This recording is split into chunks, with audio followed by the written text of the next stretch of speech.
அதாவது இந்த பொது உடைமை நாடுகள்ல வந்து எங்க போனீங்கன்னாலும் இங்க போனா அண்ணா துறை சிலை இருக்கும்.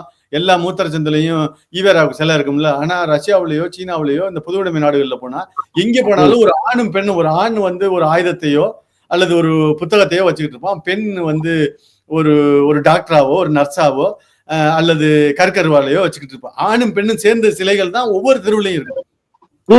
லெனின் வந்து முதல்ல அதிகாரத்தை பெற்றோன்னே பெண் வந்து அடிமையா இருக்கிறது, பெண் வந்து குடும்பத்துக்குள்ள முடங்கி இருக்கிறது நம்மளுடைய பாதி ஆற்றலை நம்ம இழந்துட்டு சண்டைக்கு போறதுக்கு சமம்.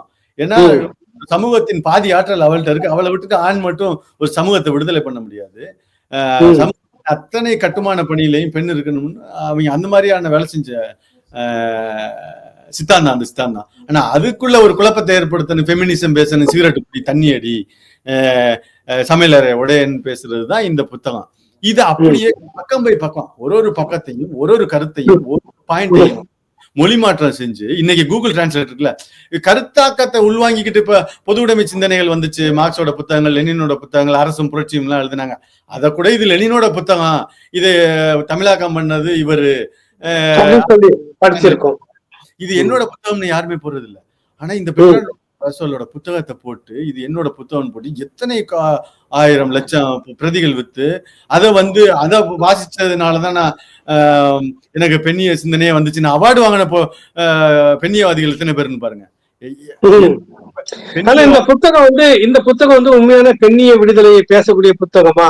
சொல்லக்கூடிய பெண் விடுதலை புத்தகம். ஆமா, இதுல 2 விதமா பார்க்கணும். இது ஒண்ணு மேலத்தைய நாட்டுல எழுதின ஒரு புத்தகத்தோட பிளஜரிசம்ங்கிறது மிகப்பெரிய குற்றச்சாட்டு. இப்ப நான் ஒருத்தன் எழுதின ஒரு ஆராய்ச்சி கட்டுரையிலயோ இல்ல வேற எங்கேயோ ஒருத்தன் எழுதின ஒரு வரிய நான் வந்து முழுக்க காப்பி அடிக்கல, ஒரு வரிய அப்படியே எடுத்து என்னோட ஆய்வு கட்டுரையில பயன்படுத்தினா அந்த கட்டுரை கேன்சல் ஆயிரும், என்னோட பிஹெச்டி கேன்சல் ஆயிரும். ஜெர்மனியில ஒரு ஆஞ்சலா மெர்க்கலுக்கு அப்புறம் 2ஆம் கட்ட தலைவரா அடுத்த சான்சலரா வரக்கூடியவர்னு எல்லாரும் எதிர்பார்த்தவரை இப்படி காலி பண்ணாங்க.